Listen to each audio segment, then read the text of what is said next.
నమస్కారం canine news కి స్వాగతం. దివంగత మాజీ ముఖ్యమంత్రి రోషయ్య వ్యూహాత్మక వైఖరి ఆయనతో కలిసి పనిచేసిన చాలా మంది ముఖ్యమంత్రులకు ఉపయోగపడిందని సీఎం రేవంత్ రెడ్డి అన్నారు. ప్రస్తుతం ఆయన లాంటి నాయకులు లేరన్నారు. 50 ఏళ్ల ప్రజా జీవితంలో ఎన్నో పదవులకు వన్నె తెచ్చారని కొనియాడారు. ఈ రోజు చట్టసభలో ఆయన లాంటి స్ఫూర్తి కొరవడిందని పేర్కొన్నారు. Doctor Konijeti Rosaiah memorial forum ఆధ్వర్యంలో హైటెక్ ఎగ్జిబిషన్ సెంటర్ లో నిర్వహించిన రోషయ్య 3వ వర్ధంతి సభకు సీఎం రేవంత్ రెడ్డి ముఖ్య అతిథిగా హాజరయ్యారు. ఈ సందర్భంగా సీఎం రేవంత్ మాట్లాడారు. తెలంగాణ విడిపోయే నాటికి 16,000 కోట్ల మిగులు బడ్జెట్ గా ఉందంటే కారణం రోషయ్యనని గుర్తు చేశారు. 2007లో శాసనసభ మండలిలో రోషయ్య తనకు చేసిన సూచన తన ఎదుగుదలకు దోహదపడిందన్నారు. ఈ రోజు చట్టసభలో ఆయన లాంటి స్ఫూర్తి కొరవడిందని చెప్పారు. ప్రతిపక్షాలు ప్రశ్నిస్తే పాలక పక్షాలది ఏదో పోతుందన్నట్లుగా ప్రశ్నించే వారికి మాట్లాడే అవకాశం ఇవ్వడం లేదన్నారు. అలాంటి పరిస్థితుల నుంచి బయటపడాల్సిన అవసరం ఉందన్నారు. వచ్చే ఏడాదిలోపు నగరంలో రోషయ్య విగ్రహం ఏర్పాటు చేస్తామని హామీ ఇచ్చారు. అనేక ఒడిదుడుకులు ఎదుర్కొంటూనే రోషయ్య ఆ స్థాయికి వెళ్లారన్నారు. ప్రజాప్రతినిధులందరూ జవాబుదారీతనంతో మిగిలినది రోషయ్య ఎప్పుడు చెప్పిన మాట అని గుర్తు చేశారు.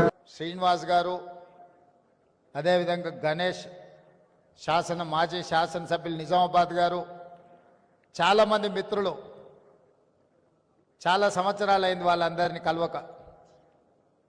ఇతర రాజకీయ కార్యక్రమాలలో ఉంటూ రకరకాల నేపథ్యంలో మిత్రులందరినీ కలవక చాలా సంవత్సరాలైంది. ఈరోజు ఈ వేదిక మీద రోషయ్య గారి వర్ధంతి సందర్భంగా మా సహచర ప్రజాప్రతినిధులను, ఆర్యవైశ్య సభ్యులను, కుటుంబ సభ్యులందరినీ కలుసుకోవడం చాలా ఆనందదాయకం. ఈ సందర్భంగా మిమ్మల్ని అందరినీ కలవడం ద్వారా గతంలో రోషయ్య గారితో మాకున్న అనుబంధం, శాసన మండలిలో, శాసనసభలో వారితో పోటీ పడి ప్రసంగించాలన్న ఆలోచన, స్ఫూర్తిని వారు మాకు ఇవ్వడం జరిగింది. ఈరోజు ఒక మాట ఈ వేదిక మీద నుంచి నేను అధికారికంగా చెప్పదలుచుకున్నా. తెలంగాణ రాష్ట్ర విభజన సందర్భంగా 16,000 కోట్ల రూపాయల మిగులు బడ్జెట్తో తెలంగాణ రాష్ట్రం ఏర్పడ్డది అని అంటే 16 సార్లు రోషయ్య గారు ఆర్థిక మంత్రిగా ఉమ్మడి రాష్ట్రంలో ఒక నిబద్ధతను,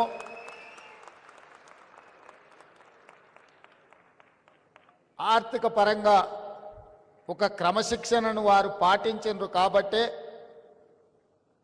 తెలంగాణ రాష్ట్ర ఏర్పాటు సందర్భంగా 16,000 కోట్ల రూపాయలతో మిగులు రాష్ట్రంగా తెలంగాణ రాష్ట్రం అవతరించిందని చెప్పి నేను ఈ సందర్భంగా ఖచ్చితంగా చెప్పదలుచుకున్నా. 2007 సంవత్సరంలో మొట్టమొదటిసారి శాసన మండలిలో నేను ప్రవేశించినప్పుడు, సభలోకి వెళ్ళినప్పుడు ఒక పక్కన చుక్కా రామయ్య గారు, ఇంకొక పక్కన ప్రొఫెసర్ నాగేశ్వర్ గారు, ప్రభుత్వ పక్షాన ఆర్థిక మంత్రిగా రోషయ్య గారిని చూస్తే ఒకలాంటి భయం. ఏం మాట్లాడితే ఏం తప్పు పడతారో, మనం మాట్లాడే మాటల్లో ఏ తప్పు మాట్లాడినా, సమాచార లోపమున్నా వాళ్ళ ముందు మనం తేలిపోతామేమో అని ఒకలాంటి భయం ఉండేది.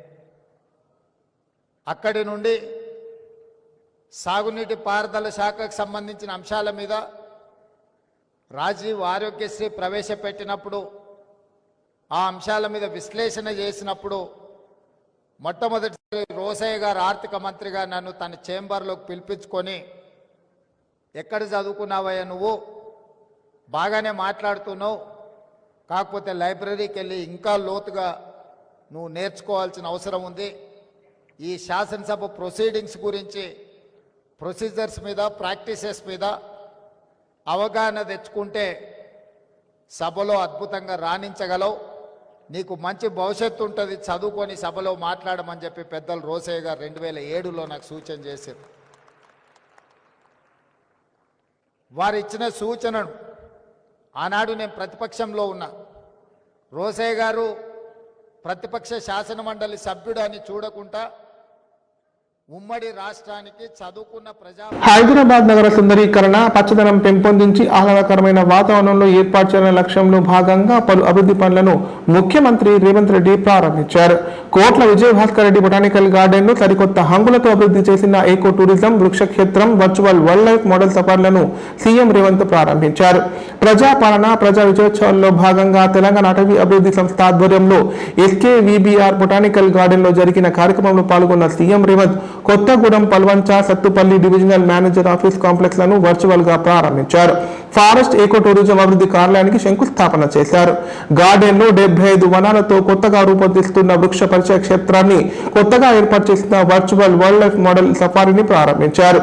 టీజీఎఫ్డీసీ నూతన వాహనాలు ప్రారంభించి బ్యాటరీ వాహనంలో ప్రయాణిస్తూ గార్డెన్ పరిశీలించి అధికారులకు సీఎం పలు సూచనలు చేశారు.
బీఆర్ఎస్ అధినేత కేసీఆర్ తెలంగాణ తల్లిని మూర్తి భవించిన స్త్రీగా రూపొందించారని మాజీ మంత్రి కేటీఆర్ అన్నారు. ఆయనపై కోపంతో తెలంగాణ తల్లి విగ్రహాన్ని మారిస్తే చరిత్ర క్షమించదని చెప్పారు. ఇప్పటికైనా ఆ ప్రయత్నాన్ని విరమించుకోవాలని విజ్ఞప్తి చేశారు. తెలంగాణ భవన్ లో బుధవారం ఏర్పాటు చేసిన తెలంగాణ సాహితీ సమావేశంలో BRS party working president KTR మాట్లాడారు. సీఎం రేవంత్ రెడ్డి చరిత్రను చెరిపేందుకు ప్రయత్నిస్తున్నారంటూ మండిపడ్డారు. అధికారం ఎవరికి శాశ్వతం కాదని, నాడు ఇందిరాగాంధీ ప్రతిష్ఠించిన భారతమాత రూపాన్ని వాజ్పేయి అధికారంలోకి రాగానే మార్చలేదని గుర్తు చేశారు. దేశంలో ఎన్నో చోట్ల అధికార మార్పిడి జరిగింది. తెలుగు తల్లి విగ్రహ రూపం మారలేదు, కరుణమాత విగ్రహ రూపం మారలేదు. కానీ ఈ ముఖ్యమంత్రి కేసీఆర్ పై కోపంతో తెలంగాణ తల్లి విగ్రహాన్ని మార్చే ప్రయత్నం చేస్తున్నారని చెప్పారు. ఇప్పటికైనా ఆ ప్రయత్నాన్ని విరమించుకోవాలని విజ్ఞప్తి చేశారు. 4 ఏళ్ల తర్వాత రాజీవ్ గాంధీ విగ్రహం పెట్టిన స్థానంలో తెలంగాణ తల్లి విగ్రహాన్ని ఏర్పాటు చేస్తామన్నారు. అధికారం ఉందని సాయుధ బలగాల నడుమ మీ నాటకాలు కొంతకాలం సాగుతాయి, కానీ ఎల్లకాలం ఇదే పరిస్థితి ఉండదు అంటూ కేటీఆర్ వార్నింగ్ ఇచ్చారు. వాళ్ళ జోసెఫ్ గోబెల్స్ని ఆదర్శంగా తీసుకొని ఈ ముఖ్యమంత్రి ఆయన మంత్రివర్గం ఏదైతే ప్రయత్నం చేస్తున్నదో ఆ విషయంలో మళ్ళొక్కసారి ప్రజల దృష్టికి, అదేవిధంగా మీడియా దృష్టికి, ముఖ్యంగా రాష్ట్ర ఆర్థిక పరిస్థితి గురించి, అప్పుల గురించి కొన్ని విషయాలు మీతో చెప్పాలన్న ఉద్దేశంతోనే ఈ సమావేశాన్ని ప్రత్యేకంగా నిర్వహిస్తున్నాం. ఏమున్నది, ఏడాది కాంగ్రెస్ పాలనలో గర్వకారం. నిన్నటితో సరిగ్గా సంవత్సరం నిండింది. ముందుగా నేను మా పార్టీ నాయకులు, మా కార్యకర్తలకు కూడా హృదయపూర్వకంగా నేను ధన్యవాదాలు చెప్తా ఉన్నా. ఎందుకంటే బాక్సింగ్ క్రీడలో ఒక నానుడి, ఒక సామెత ఉంటుంది బాక్సింగ్ క్రీడకు సంబంధించి. ఎంత గట్టిగా మనం పంచ్ విసరగలిగినామన్నది కాదు, ఎంత గట్టిగా విసిరే పంచ్ని తీసుకొని తట్టుకొని తిరిగి నిలబడ్డామనేది ఒక క్రీడాకారుడి యొక్క నిజమైన సత్తాకు అది పరీక్ష అని చెప్తూ ఉంటారు. ఈ సంవత్సర కాలంలో బీఆర్ఎస్ పార్టీ చాలా ఆటుపోట్లు ఎదుర్కొన్నది.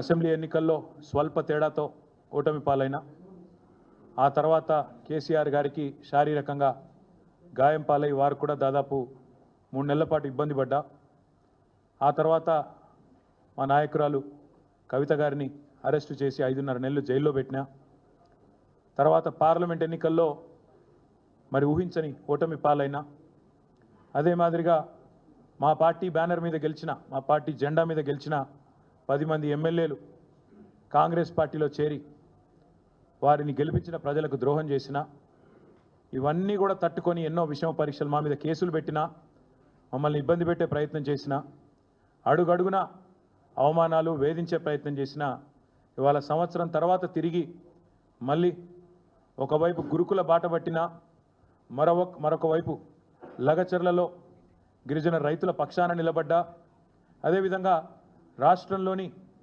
ఎవరికి ఏ సమస్య వచ్చినా తిరిగి పోరుబాట పట్టింది టీఆర్ఎస్. ఈరోజు తెలంగాణ భవన్ జనతా గ్యారేజ్గా మారింది. వరుసగా క్యూ కడతా ఉన్నారు ఇక్కడికి. హైడ్రా బాధితులు, మూసీ బాధితులు, రకరకాల బాధితులు, ప్రభుత్వ బాధితులు, కాంగ్రెస్ బాధితులంతా కూడా వరుసగట్టి ఇక్కడికి వస్తున్నారు. వచ్చి వారి వేదన, వారి బాధ చెప్పుకుంటూ ఉన్నారు. అందుకే నేను అనేది, మా నాయకులకు, మా కార్యకర్తలకు ముందుగా శిరస్సు వంచి వారి పోరాట స్ఫూర్తికి నా ధన్యవాదాలు తెలియజేస్తా ఉన్నా. ముఖ్యంగా సోషల్ మీడియాలో కూడా ఎక్కడికక్కడ ఖండాంతరాల్లో ఉండే మా తమ్ముళ్ళు, మా చెల్లెళ్ళు కూడా చాలామంది మరి పార్టీ ఉండాలా, ఖచ్చితంగా తెలంగాణకు శ్రీరామ రక్ష అంటే కేసీఆర్ నాయకత్వం అని చెప్పి బలంగా నమ్మి వాలంటీర్లుగా పనిచేస్తున్న తమ్ముళ్లకు, చెల్లెళ్లకు, సోషల్ మీడియా సైనికులకు, క్షేత్రస్థాయిలో ప్రతిరోజు కాంగ్రెస్తో తలపడుతున్న మా కార్యకర్తలకు, కేసులకు వెరవకుండా ఇవాళ సింహాల్లాగా పోరాడుతున్న మా నాయకులందరికీ పేరు పేరున హృదయపూర్వకంగా. విద్యార్థులు అటవీ ప్రాముఖ్యత గురించి తెలుసుకోవాలని కలెక్టర్ ఆశీష్ సంగ్మాన్ అన్నారు.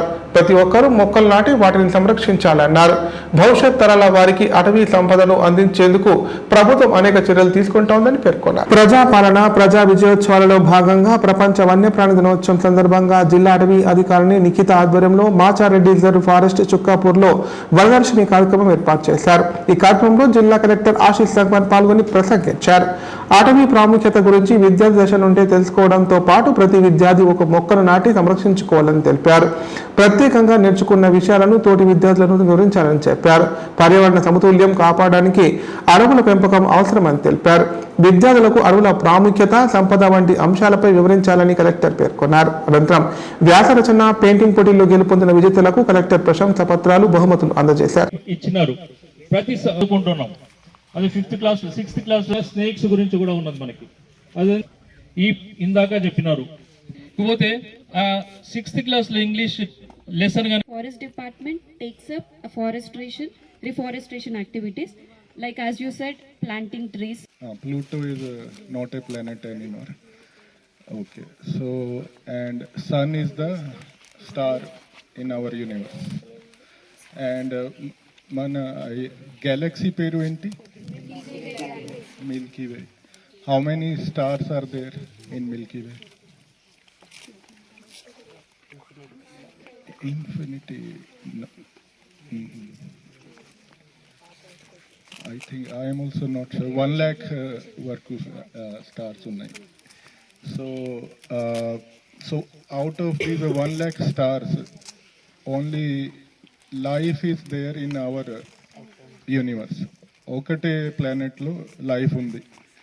లైఫ్ అంటే only forest, environment. Billions of years తర్వాత ఫస్ట్ సింగిల్ సెల్యులర్ ఆర్గానిజమ్స్ ఉన్నాయి. దాని తర్వాత ఇవాల్వ్ అయిన తర్వాత యానిమల్స్, హ్యూమన్స్ ఫామ్ అయినాయి, ఇవాల్వ్ అయినాయి.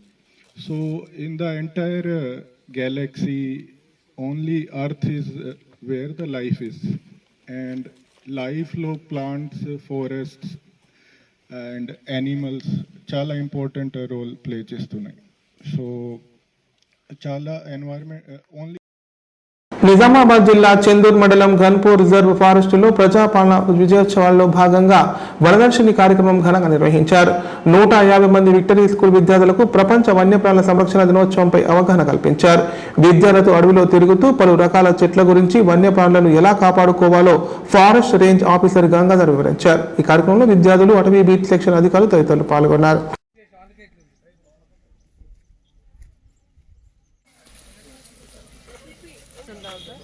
డీహైడ్రేషన్, ఎండలో తిరిగితే మోషన్స్ వస్తాయి, వామిటింగ్స్ వస్తాయి, దానికి వాడతాం.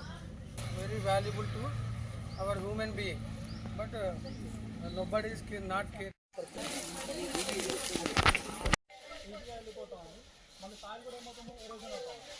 దీంట్లో ఫోటో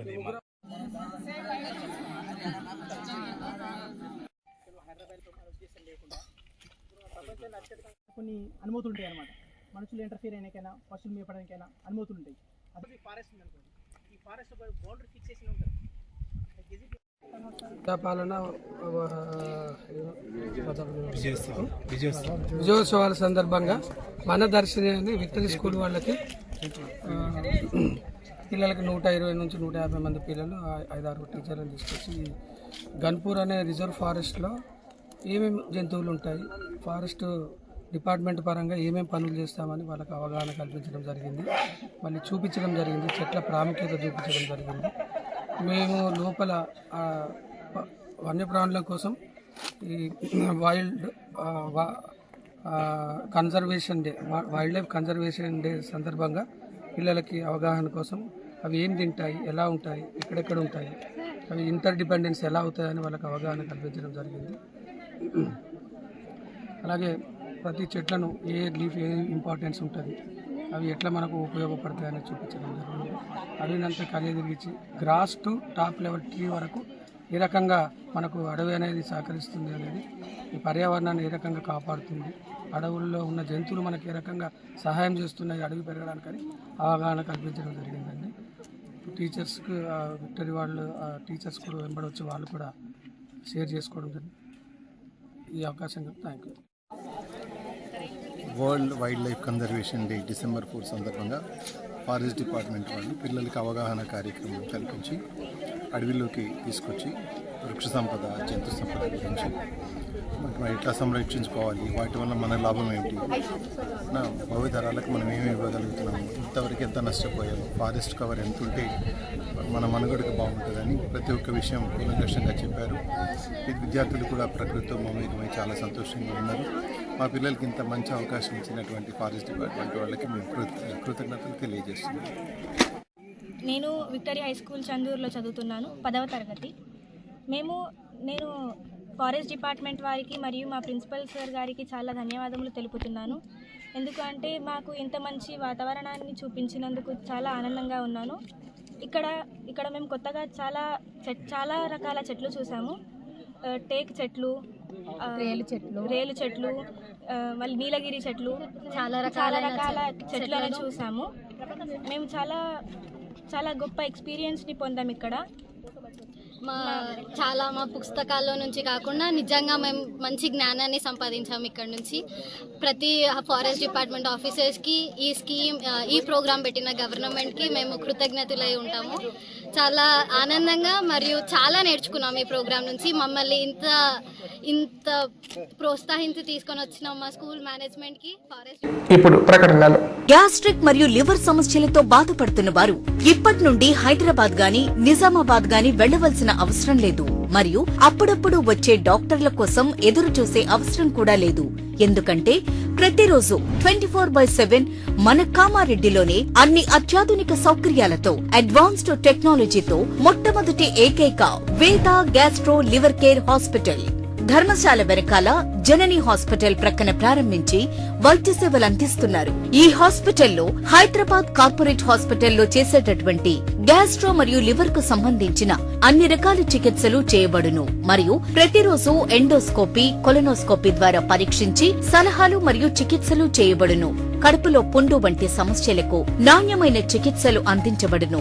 వేద gastro liver care hospital Dharamshala వెనకాల జనని హాస్పిటల్ ప్రక్కన Kamareddy. Phone number 8006000330. Life hospital Kamareddy. కామారెడ్డిలో 50 పడకల ISO సర్టిఫైడ్ గల ఏకైక hospital life hospital Kamareddy. Aarogyasri, EHS మరియు అన్ని రకాల నగదు రహిత హెల్త్ ఇన్సూరెన్సులు గల ఏకైక hospital life hospital. Aarogyasri card లేదా తెల్ల రేషన్ కార్డు ఉన్న వారికి ఆరోగ్యశ్రీ మరియు ఆయుష్మాన్ భారత్ ద్వారా ఆపరేషన్లు ఉచితంగా చేయబడును. కామారెడ్డిలో కార్పొరేట్ స్థాయి ఖరీదైన వైద్యాన్ని ప్రతి పేద మధ్యతరగతి వారికి అతి తక్కువ ఖర్చుతో వైద్యం చేయబడును. నిజామాబాద్, హైదరాబాద్ వెళ్లవలసిన అవసరం లేకుండా అనుభవజ్ఞులైన వైద్య బృందంచే క్లిష్టమైన ఎముకల ఆపరేషన్లు, ఆర్థోస్కోపిక్, కీహోల్ సర్జరీలు, జాయింట్ రీప్లేస్మెంట్, మోకాళ్ల మార్పిడి, వెన్నుపూస ఆపరేషన్లు మరియు 4 గంటలు అత్యవసర వైద్య సేవలు అందించబడును. మా సదుపాయాలు: అత్యాధునిక operation theatre, laminar OT, ICU, x ray, physiotherapy, DEXA scan, pharmacy సౌకర్యాలు కలవు. రాష్ట్ర ప్రభుత్వ ఉద్యోగులకు ఫీజు రీయింబర్స్మెంట్ సౌకర్యం కలదు. సంప్రదించండి లైఫ్ హాస్పిటల్. తెలంగాణలో మొట్టమొదటిసారిగా అధునాతన పద్ధతిలో నరాల, మానసిక, sex, alcohol, fits treatment, AC intensive care unit ఇప్పుడు మన నిజామాబాద్ లో doctor B Keshavulu MD psychiatry, Osmania గారి ఆధ్వర్యంలో అన్ని సదుపాయాలు గల అత్యాధునిక అతిపెద్ద హాస్పిటల్ ప్రారంభించబడ్డది. నరాల బలహీనతలు, తలనొప్పి, ఫిట్స్, పళ్లు బిగపట్టడం, భయం, గుండెదడ, డిప్రెషన్, ఒంటరితనం, మంత్రాలు చేతబడి చేశారని అనుమానపడటం, వ్యతిరేకమైన ఆలోచనలు, తన గూర్చి మాట్లాడుకుంటున్నారని, చంపడానికి వస్తున్నారని భ్రమపడటం, ముట్టిందే ముట్టటం, కడిగిందే కడగటం, సెక్స్ లో బలహీనత, శీఘ్రస్ఖలనం, హస్తప్రయోగం, సెక్స్ లో తీవ్ర అసంతృప్తి, భార్యాభర్తల మధ్య అనుమానాలు, పిల్లల అల్లరి, అతికోపం, మతిమరుపు, చదువులో వెనుకబాటుతనం, alcohol, cigarette, gutka, Gul form బానిసైన వారికి స్పెషల్ ట్రీట్మెంట్. గమనిక: ఆధునిక ఏసీ వార్డు, అత్యంత విశాలమైన భవనం, అన్ని నరాల మానసిక సమస్యలకు మరియు ఆల్కహాల్ ను మాన్పించుటకు అడ్మిషన్స్ సౌకర్యం గల తెలంగాణలోనే అతిపెద్ద hospital doctor Keshavulu hospital. Bus stand ఎదురుగా లైన్, ఖలీల్వాడి, నిజామాబాద్. ఫోన్ 08462 255 189. రుద్దూర్ మండలంలోని అంబం గ్రామంలో గజ్జలమ్మ జాతర ఉత్సవాలు ఘనంగా నిర్వహించారు. పోతరాజుల విన్యాసాల మధ్య ఊరేగింపుగా తరలి వెళ్లి గ్రామ దేవతలకు నైవేద్యాలు సమర్పించారు. పాడి పంటలు, పిల్లా పాపలతో అందరూ చల్లగా ఉండాలని అమ్మవారిని వేడుకున్నారు. నిజామాబాద్ జిల్లా రుద్దూర్ మండలం అంబం గ్రామంలో సాంప్రదాయ పోతరాజుల విన్యాసాల మధ్య గజ్జలమ్మ పండుగ ఘనంగా నిర్వహించారు. ప్రతి ఏటా వానాకాలం పంట కోతలు పూర్తయిన తర్వాత గజ్జలమ్మ దేవికి 2 రోజుల పాటు ఉత్సవాలు ఘనంగా నిర్వహించడం ఆనవాయితీగా వస్తోంది. 300 సంవత్సరాల నుంచి గ్రామంలో పంటలు సమృద్ధిగా పండాలని, ప్రజలంతా సుభిక్షంగా ఉండాలని గ్రామ శివార్లోని పంట పొలాల మధ్యనున్న గజ్జలమ్మ దేవి ఆలయం చుట్టూ భారీ రథాన్ని ఊరేగిస్తామని స్థానికులు తెలిపారు. గజ్జలమ్మ పండుగను చూడడానికి తెలంగాణ, మహారాష్ట్ర నుంచి భక్తులు భారీగా తరలి వస్తారని పేర్కొన్నారు.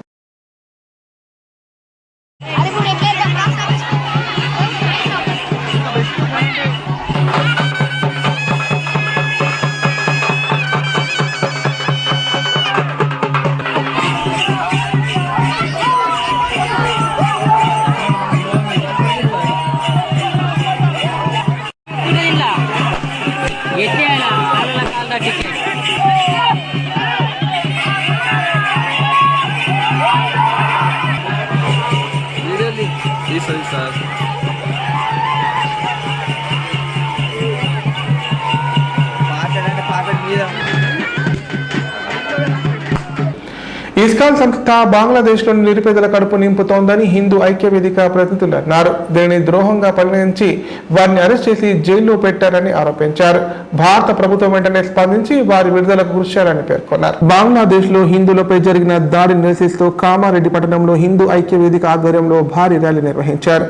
ఈ ర్యాలీ కామారెడ్డి పట్టణంలోని JPN రోడ్డులో ప్రారంభమై పాత బస్టాండ్ మీదుగా కొత్త బస్టాండ్ వరకు చేరుకుంది. ఈ సందర్భంగా వారు మాట్లాడుతూ బంగ్లాదేశ్ లో హిందువులపై దాడులు చేసిన వారిని కఠినంగా శిక్షించాలన్నారు. హిందువులపై దాడులను చేస్తే ఊరుకునేది లేదని, హిందువులందరూ ఏకతాటిపై రావాలన్నారు. Communism, Congress party vote bank కోసం రాజకీయాలు చేస్తున్నారని ఆరోపించారు.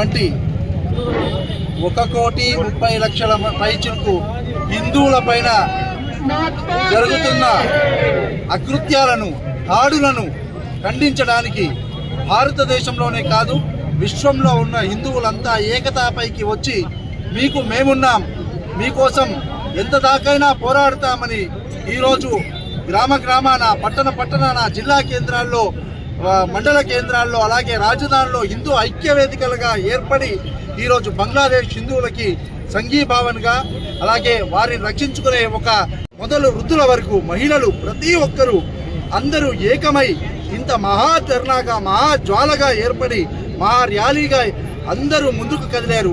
బంగ్లాదేశ్ హిందువుల కోసం మేము ఎక్కడికైనా పోరాడతాం. అవసరమైతే ఐక్యరాజ్య సమితికి కామారెడ్డి దగ్గర నుంచి మొదలుపెట్టి ప్రతి ఊరన లేఖలు పంపడంతో పాటు ఐక్యరాజ్య సమితి శాంతి పరిరక్షణ దళాలు కూడా వెంటనే బంగ్లాదేశ్లో రంగంలోకి రావాలని డిమాండ్ ఎక్కడో మొదలుపెట్టి అంతాన్ని గణపతి గుడి దగ్గర ఆపాము.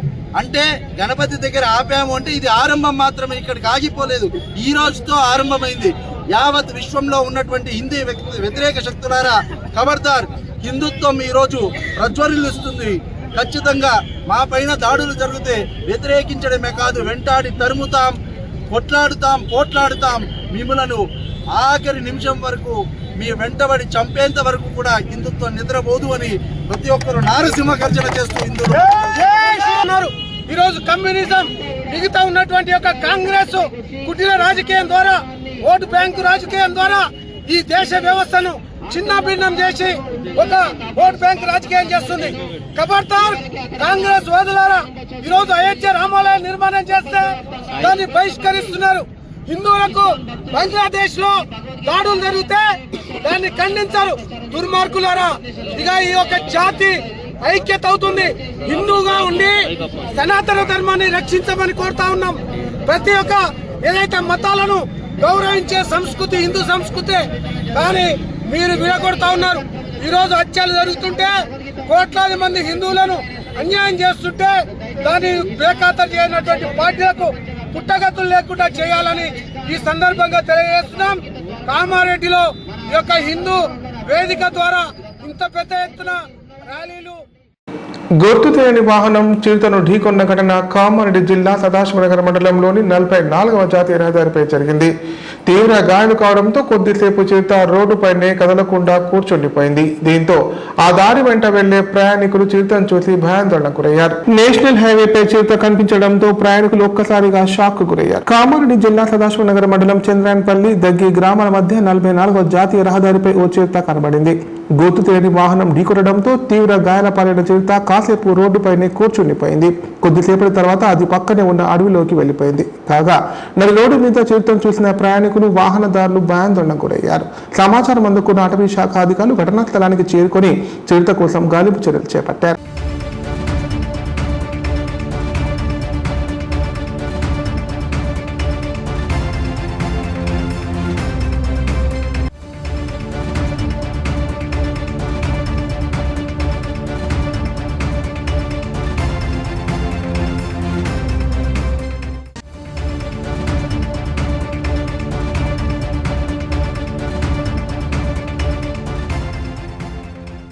ఈ రోజు రవీంద్ర భారతిలో తెలంగాణ ఉద్యమ నిరుద్యోగ కళాకారుల వేదిక ఆధ్వర్యంలో నిర్వహిస్తున్న తెలంగాణ సాంస్కృతిక సారథి చైర్మన్ వన్నెల గద్దర్ ఆత్మీయ సన్మాన సభకు సాంస్కృతిక శాఖ మంత్రి జూపల్లి కృష్ణారావు ముఖ్య అతిథిగా హాజరవుతారని ప్రతినిధులు తెలిపారు. ఈ సభకు కామారెడ్డి జిల్లా ఉద్యమ నిరుద్యోగ కళాకారులు వెళ్లడం జరుగుతుందని పేర్కొన్నారు. నా పేరు సొంటెం సాయిల్ యాదవ్, తెలంగాణ ఉద్యమ నిరుద్యోగ కళాకారుల కామారెడ్డి జిల్లా అధ్యక్షుని. ఈరోజు ముఖ్య ఉద్దేశం ఏంటంటే, తెలంగాణ రాష్ట్ర ప్రభుత్వం గద్దరన్న గారి కూతురైనటువంటి వెన్నెలక గద్దర్ అక్కగారికి తెలంగాణ సాంస్కృతిక సారథి చైర్మన్గా నియమించింది. కాబట్టి రేపు జరగబోయే కార్యక్రమం మరి మేము తెలంగాణ ఉద్యమ నిరుద్యోగ కళాకారుల సంఘం తరపున హైదరాబాదులో రేపు అంటే బుధవారము 4వ తారీఖు నాడు రవీంద్ర భారతిలో ఆ అక్కకు తెలంగాణ సాంస్కృతిక సారథి చైర్మన్ అయినటువంటి వెన్నెలక్క గారికి ఉద్దేకుండా మాకు కూడా బచ్చార్జీలు కూడా లేకపోతే టెంట్ కింద పడుకుని ప్రజలు లేచిపోయినటువంటి సందర్భాలు ఉన్నాయి. అటుకులు బుక్కినాం, ఇప్పుడు ఉపాసం ఉన్నాం. మేము అప్పుడు ఉద్యోగాలు మాకు అప్పుడు రాలేవు. ఇప్పుడన్నా గద్దర్ గారి బిడ్డ అయినటువంటి వెన్నెలక్క గారికి సాంస్కృతిక చైర్మన్ పదవి ఇచ్చారు కాబట్టి మేము అక్కను మాకు తోచిన విధంగా మేము సన్మానం చేయబోతున్నాం కాబట్టి ఆ అక్కకు సన్మానం చేయడానికి వెళ్ళబోతున్నాం. మాకు కొంత నమ్మకం అనిపించింది. అక్కకు గద్దరు అయినటువంటి బిడ్డకు ఇచ్చినటువంటి ఆ చైర్మన్ పదవికి ఆమె అర్హురాలు కాబట్టి మాకు న్యాయం జరుగుతుందనే నమ్మకంతో మాకు సంతోషం వ్యక్తం చేస్తున్నాం. మన కామారెడ్డి జిల్లా నుండి తెలంగాణ ఉద్యమ నిరుద్యోగ కళాకారుల మందిరం కూడా రేపు హైదరాబాద్కు వెళ్ళి అక్కను ఘనంగా సన్మానించడానికి వెళ్ళబోతున్నాం. జై కళాకారుడ, జై కళాకారుడ, కళాకారుల ఐక్యత. వార్తలు ఇంతటితో సమాప్తం. తిరిగి ప్రసారమయ్యే వార్తల్లో మళ్ళీ కలుద్దాం. అంతవరకు సెలవు. నమస్కారం.